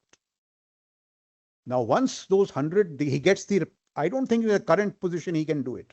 If your 100 top generals are sacked, you can't do it. It's a big weakness. But he's even willing to take that risk.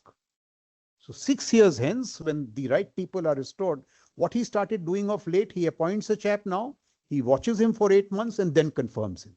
He's keeping the CMC. It's like having 7 theater commands without a commander, but he's doing it. The point for us to learn is not to take glee in the fact that he has sacked 100 generals, but the point for us to learn is that he is going so far as to sack 100 generals because the kind of transformation, that he needs. And if you see very carefully what he's of late started doing, one reason why the Iranians have, managed to survive in epic fury is because the Chinese have not played ball. They are not playing ball with Western sanctions. For a long time, China and Russia has been raising this point that who are you to sanction the world? And at the moment they are weak, but the renminbi will gradually challenge the dollar. So it is a far way off. But overall, you see in the whole power metric, and I'm just make the last point, 1962, our GDP was similar to that of the Chinese. Our per capita GDP was higher. We missed that opportunity. 1980, we were in a similar opportunity. And so the honest question that we must ask is what Kishore Mehbubani raises.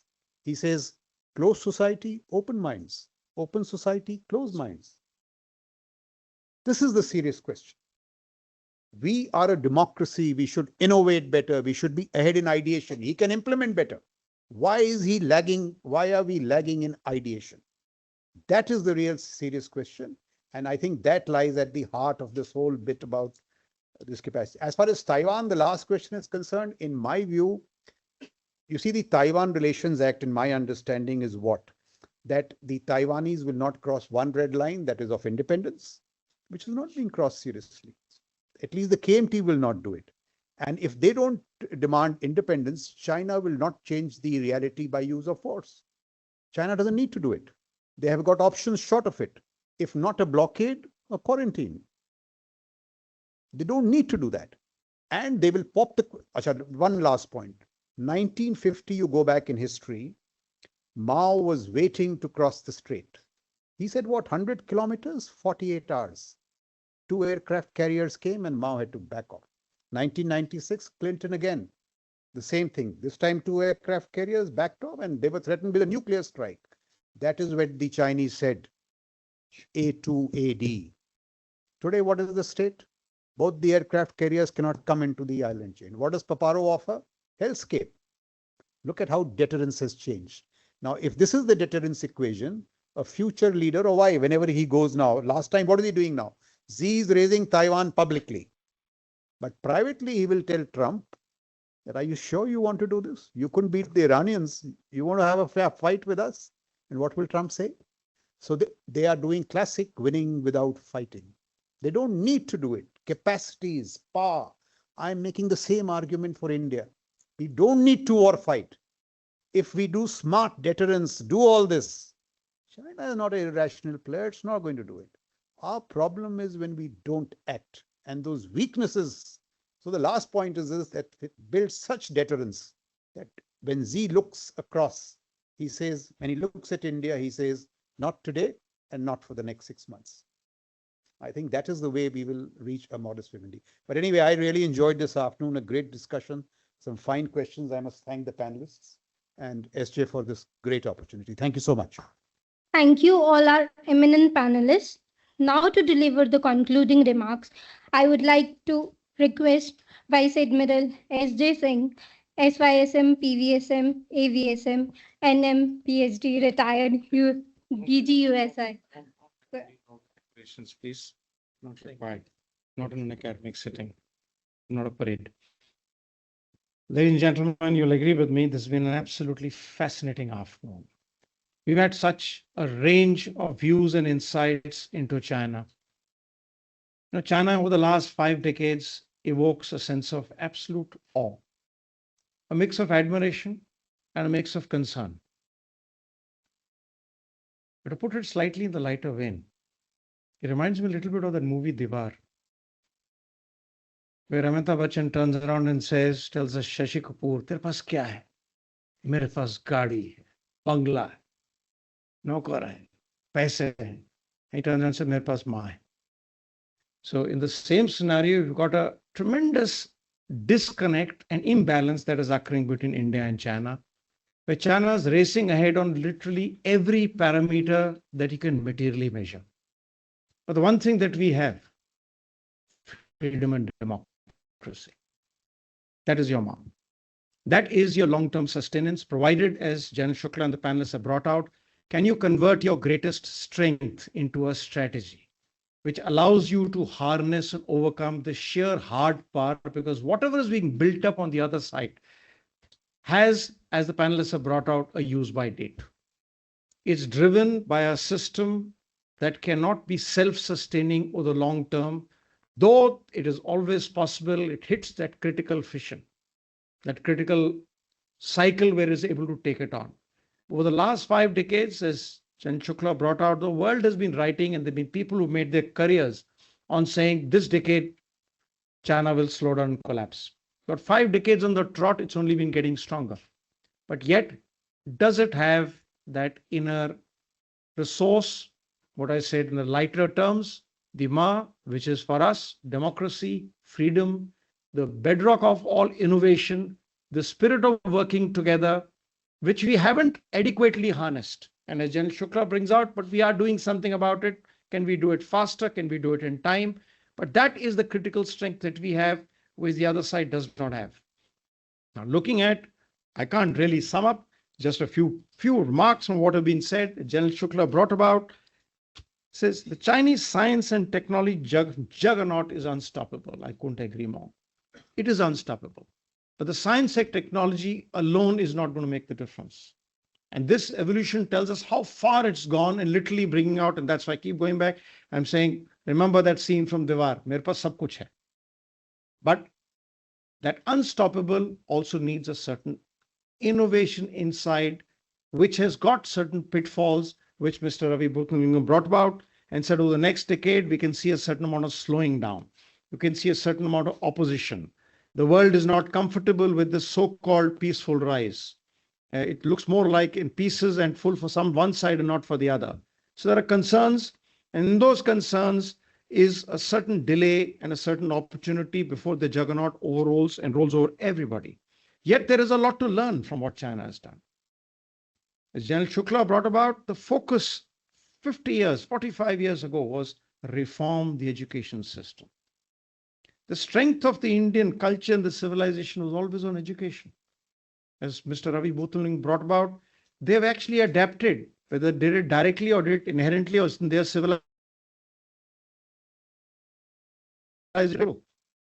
Respect the knowledge, change your culture around, and then build up on it, as he said, governance, institutions, policy, outreach, but focus on the culture. Respect knowledge, respect the teacher, turn it around. Where are we going wrong today? Exams are meant to help improve education. Today, we reached a stage where education is focused on the exam. Education has to be the end state. The exam is a tool, but the exam has become the be-all and the end-all. We have to convert. The new education policies come in, but really hasn't been adapted or adopted. So the focus has to be on learning the skills. In a centralized manner, perhaps it's not possible, but what we are doing in lieu may work well. That is simply unleash all the talents, which is what we are doing. We are releasing, you would have read in the morning today that we've turned around, DRDO's been told, transfer your technology across the board. Missile technology, give it to the private sector. Build up your massive amount of growth that you need to have of development in scale. It'll bring the economy down, it'll lead to further innovations and improvements. That letting loose and trusting, letting, again, going back to Deng's words, let a million flowers bloom. Focus and believe in your people and unleash the controls and let it go past. Second, reforms of the education system. What do you focus on? What do you build on? Mr. Bhoothalingam brought about Confucius. He said, what are the elements of the past that you want to focus on in the present, which will determine your future? You have to hold on to those elements of the past that can help you shape the future. If you hold on to the wrong ones, you're going back into the past. And therein is when he brought about of the innovation ecosystem. Commodore Dam brought out correctly the focus on strategy. It's not as if while China respects knowledge and China is talking on knowledge open source, it is within the ecosystem, which is for the growth of the Chinese ecosystem. It's not for Vasudev Kutumbakam. That is for everybody we helping knowledge. He's brought out the knowledge is tightly guarded and focused. For my friend, my ally, to be able to maintain a control, increase my dependency, bring in, having suffered exclusion, now turn around, try and bring in counter exclusion. Finally, it is, as General RajShukla brought out, a power game. So knowledge is not free. In our case, the knowledge is power. Unless we develop that knowledge, expand that knowledge, we can't be turning around and churning out highly qualified but unskilled people. He's BA. I laughingly refer to myself often as I'm BSc, but I'm BSc PT and drill. Yet, my senior sitting there is laughing. We're all in the same boat. But yet, NDA gave us a fantastic education. It gave us an open mind. Despite everything else, it gave us an open mind, the ability to adopt, adapt, learn. Now, the same kind of an education system which existed at that time, we need to get back to a broader education system. And that is where the importance of so many of you young researchers over here who have taken this opportunity on an afternoon to listen to experts, sharing their knowledge with you, sharing the insights and the wisdom with you. It's up to you how much you can absorb, adapt, innovate, ideate as you go forward. Yes, sir. Thank you very much, sir.